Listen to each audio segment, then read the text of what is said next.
मेरे प्यारे भाई बहनों को मेरा नमस्कार। भाइयों और बहनों, जैसा कि आप लोग जानते हैं कि धनु राशि एक फोकस की राशि है।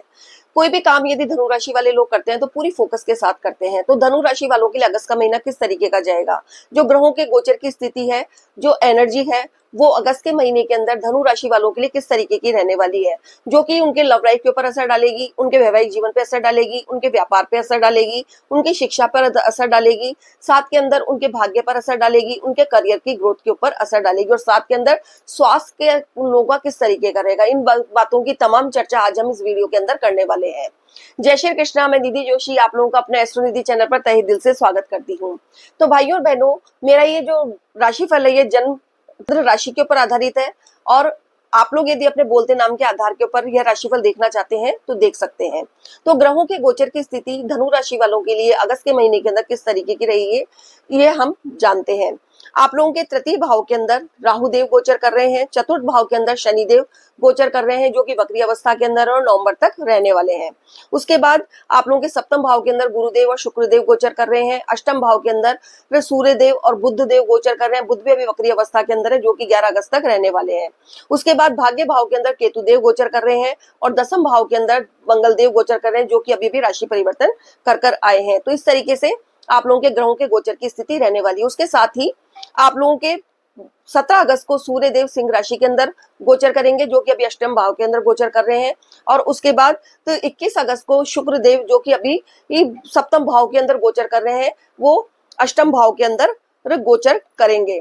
तो इस तरीके से आप लोगों के ग्रहों के गोचर की स्थिति रहने वाली है। तो अब इनका असर आप लोगों के जीवन के ऊपर क्या पड़ने वाला है, चलिए इस बात के ऊपर चर्चा करते हैं। तो सबसे पहले हम जान लेते हैं कि आप लोगों का पारिवारिक जीवन किस तरीके का रहेगा। पारिवारिक जीवन के स्वामी चतुर्थ भाव से देखा जाता है। पारिवारिक जीवन, हमारा जो सुख है, घर का सुख है, वो चतुर्थ भाव से देखा जाता है। तो आपके चतुर्थ भाव के स्वामी बनते हैं गुरुदेव, जो कि आपके सप्तम भाव के अंदर गोचर कर रहे हैं, शुक्र देव के साथ युति बनाकर गोचर कर रहे हैं। साथ के अंदर शनिदेव आपके चतुर्थ भाव के अंदर बैठे हुए, जो कि अभी वक्री अवस्था के अंदर है, और सामने से सब सातवीं दृष्टि मंगल देव आपके चतुर्थ भाव के ऊपर डाल रहे हैं। तो मंगल और शनि की सम सप्तम दृष्टि होने की वजह से आप लोगों के परिवार के अंदर थोड़ी बहुत कलह की स्थिति बनी रहेगी। कोई भी पारिवारिक मुकदमा है, ये वो उभर कर सामने आ सकता है। पैतृक संपत्ति या फिर प्रॉपर्टी को लेकर आप लोगों के बीच थोड़े झगड़े हो सकते हैं, या फिर आप लोगों के कानूनी कार्रवाई भी हो सकती है। साथ के अंदर आप लोगों को अभी इस समय अपने परिवार के अंदर थोड़ा सामंजस्य बना के रखना है, अपनी वाणी के ऊपर थोड़ा नियंत्रण रखना है, और सभी के साथ मिलजुल कर काम करना है। कोई भी बात को आगे बढ़ाने से पहले अपने आप को चुप रखना ज्यादा बेटर है। उसके बाद हम बात करते हैं कि आप लोगों की शिक्षा किस तरीके की रहने वाली है। शिक्षा पंचम भाव से देखी जाती है, तो उसके स्वामी बनते हैं मंगल देव, जो कि आपके दसम भाव के अंदर गोचर कर रहे हैं। मंगल देव की 8वीं दृष्टि आपके पंचम भाव पर ही दोबारा अब दृष्टि डाल रही है, जिसकी वजह से आप, और गुरुदेव की जो 5वीं दृष्टि है वो मंगल देव के ऊपर जा रही है, तो आपकी शिक्षा का जो स्तर है वो बहुत अच्छा रहने वाला है। आप यदि कोई फोकस होकर पढ़ाई करना चाह रहे हैं तो आप लोग उसके अंदर सफल होंगे।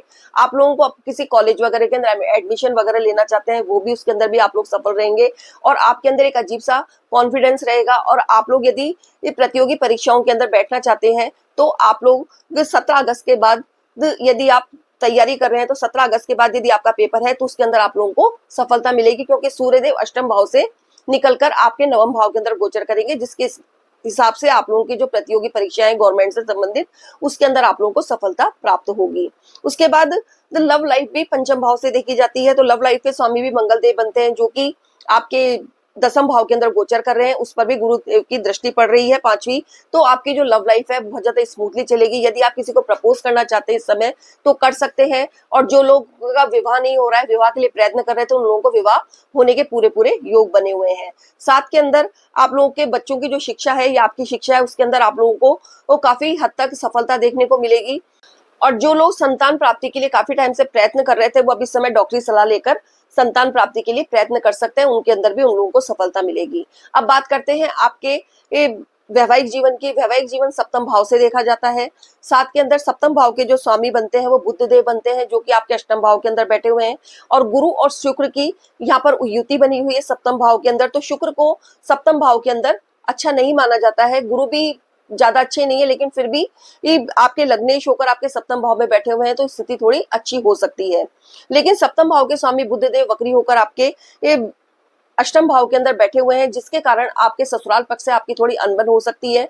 साथ के अंदर आपके जो साथी हैं उनको थोड़ी स्किन संबंधी प्रॉब्लम हो सकती है और नसों से संबंधित प्रॉब्लम परेशान कर सकती है। लेकिन गुरुदेव यहाँ पर बैठे हुए हैं, तो इस वजह से आप लोगों के वैवाहिक जीवन के अंदर कोई मुझे खास से परेशानी देखने को नहीं मिल रही है। थोड़ी बहुत आर्ग्यूमेंट की स्थिति हो सकती है, बाकी ऐसा कुछ देखने को नहीं मिल रहा है जिससे कि आपके वैवाहिक जीवन के अंदर कोई प्रॉब्लम खड़ी हो। उसके बाद देखते हैं व्यापार। व्यापार भी आपके सप्तम भाव से देखा जाता है। सप्तम भाव के जो स्वामी है, व्यापार के जो स्वामी है वो बुध देव, वो वक्री होकर अष्टम भाव के अंदर बैठे हैं और जो व्यापार है से ही देखा जाता है। तो उसकी वजह से आपके व्यापार के अंदर थोड़ी परेशानी देखने को मिल रही है, क्योंकि व्यापार के जो स्वामी कारक हैं वो बुध देव बनते हैं, वो अष्टम भाव के अंदर बैठे हुए हैं। साथ के अंदर आप लोगों के जो सप्तम भाव के स्वामी है, व्यापार के स्वामी है, वो भी बुध देव ही बनते हैं। वो भी ऐसे तो व्यापार में स्थिति आप लोगों को अच्छी देखने को नहीं मिलेगी। व्यापार के अंदर आप लोगों को थोड़ा सोच समझकर और अपने पार्टनर के साथ सामंजस्य बैठाकर ही काम करना पड़ेगा। साथ के अंदर कोई भी यदि आप पेपर वर्क करते हैं तो उसके अंदर आपको सावधानी रखनी है और साथ के अंदर कोई भी बड़ा निवेश करने से पहले 50 बार सोचना है, उसके बाद ही बड़ा निवेश करना है। उसके बाद बात करते हैं आपके भाग्य भाव की। भाग्य भाव के स्वामी बनते हैं आपके सूर्य देव, जो कि अभी अष्टम भाव के अंदर गोचर कर रहे हैं। तो अभी भाग्य आपका काफी हद तक साथ नहीं देगा, लेकिन आप कोई भी काम होगा आपका, लेकिन उसके अंदर आप थोड़ी बहुत पहले परेशानी आएंगी, उसके बाद आपका भाग्य आपका साथ देगा। लेकिन 17 अगस्त के बाद सूर्य देव अष्टम भाव से निकलकर अपने नवम भाव यानी कि अपनी खुद की राशि के अंदर प्रवेश करेंगे। उसके बाद आपका भाग्य आपका साथ देना शुरू करेगा। आपके जो रुके हुए काम थे वो सारे पूरे होंगे। भाग्य के बूते आपको आपके सारे कार्यों के अंदर सफलता हासिल होगी। अब बात करते हैं, आप थोड़ा इस समय धार्मिक भी बन सकेंगे क्योंकि केतु यहाँ पर बैठे हुए हैं। और अब बात करते हैं दसम भाव की, जो कि आपके करियर का घर है। उसके स्वामी बनते हैं बुध देव, जो कि अभी वक्री अवस्था के अंदर अष्टम भाव के अंदर बैठे हुए हैं। और मंगल देव वहां पर बैठे हैं। तो आपके अपने कार्य क्षेत्र के अंदर एनर्जी बनी रहेगी, लेकिन कहीं ना कहीं आपको कभी काम करने का मन करेगा, कभी काम करने का मन नहीं करेगा। साथ के अंदर आपकी वाणी भी थोड़ी कर्कश हो जाएगी, आपको थोड़ी परेशानियां होंगी, क्योंकि अष्टम भाव पीड़ा का घर है और दसम भाव के स्वामी अष्टम भाव के अंदर बैठे हुए हैं। इस वजह से आप लोगों को अपने कार्य के अंदर थोड़ी परेशानी होगी, नई नई चुनौतियों का सामना करना पड़ेगा। आप बहुत कुछ सोचेंगे करने के लिए, लेकिन कर नहीं पाएंगे और आप लोगों के सामने परेशानियां निरंतर आती ही जाएंगी। आपकी वाणी की वजह से आपके कार्य क्षेत्र के ऊपर असर आ सकता है, इसलिए आप अपनी वाणी के ऊपर नियंत्रण रखें तो आपके लिए अच्छा रहेगा। तो इस तरीके से अब बात करते हैं स्वास्थ्य की। स्वास्थ्य यदि इंसान का अच्छा रहता है तो उसका मन खुश रहता है। स्वास्थ्य की दृष्टि से देखा जाए तो आपके लग्न से स्वास्थ्य देखा जाता है, आपकी इम्यूनिटी देखी जाती है और रोग जो है वो आपके छठे भाव से देखे जाते हैं। तो आपके जो लग्न के स्वामी है वो बनते हैं गुरुदेव, जो कि आपके सप्तम भाव के अंदर बैठे हुए हैं। तो स्वास्थ्य के अंदर ऐसी कोई खास परेशानी देखने को नहीं मिल रही है, लेकिन शनि देव की तीसरी दृष्टि आपके छठे भाव के ऊपर आ रही है और छठे भाव के स्वामी बनते हैं शुक्र देव, वो जो कि आपके छठे भाव के स्वामी आपके सप्तम भाव के अंदर बैठे हुए हैं। इस वजह से आप लोगों को थोड़ी बहुत गायनिक जो लेडीज है उनको गायनिक प्रॉब्लम हो सकती है। आप लोगों को पेट संबंधी परेशानियां हो सकती है, स्किन संबंधी परेशानियां हो सकती है, स्किन के अंदर कोई एलर्जी वगैरह की परेशानियां हो सकती है। ऐसी कोई खास परेशानी देखने को नहीं मिल रही है, क्योंकि ये गुरुदेव भी साथ के अंदर बैठे हुए हैं, लग्नेश बैठे हुए हैं आपके छठे भाव के स्वामी के साथ। तो ऐसी कोई खास बीमारियां देखने को नहीं मिले। थोड़ी बहुत मौसमी बीमारियां आप लोगों को परेशान कर सकती है। अब इन सब परेशानियों से बचने के लिए आप लोगों को क्या करना है, तो उसके लिए उपाय ये है कि आपको हनुमान चालीसा का पाठ नियमित रूप से करना है। साथ के अंदर गुरुदेव का मंत्र ओम ग्राम ग्रीम इन ग्रो सह गुरुआय नमः का जाप करना है। इसके अलावा बुद्ध देव का बीज मंत्र ओम प्राम प्रीम प्रो सह बुद्धाय नमः का जाप करना है। यदि आप ये उपाय करते हैं तो अगस्त के महीने के अंदर आपको जो जो परेशानी आएंगी उनको आप काफी हद तक कम कर सकते हैं। भाइयों और बहनों, अगर आप लोगों को मेरा वीडियो पसंद आया तो प्लीज मेरे वीडियो को शेयर कीजिए, लाइक कीजिए और बेल आइकॉन का बटन दबाना मत भूलिएगा, ताकि मेरे वीडियो के सभी नोटिफिकेशन आप लोगों को समय समय पर मिलते रहे। सेफ रहिए और स्वस्थ रहिए। धन्यवाद। जय श्री कृष्णा।